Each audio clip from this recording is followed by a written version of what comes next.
बिस्मिल्लाहिर्रहमानिर्रहीम। अल्लाहुम्मा सल्ली अला मुहम्मद व आले मोहम्मद। अस्सलाम वालेकुम। माशाल्लाह आज मैं रायता बना रही हूँ रेस्टोरेंट स्टाइल। उसके लिए ये दही ली है, ठीक है।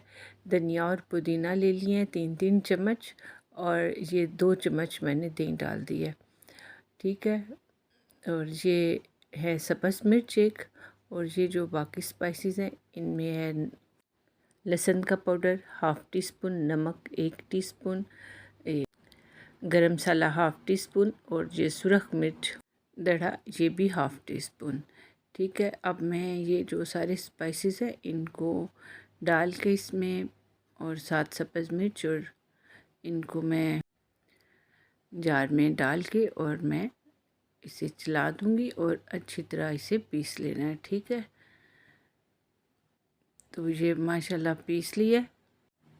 ये माशाल्लाह बहुत अच्छी तैयार होती है, आप इसको ज़रूर बनाएं। ये आपको रेस्टोरेंट वाला जो है वो टेस्ट देगी इंशाल्लाह।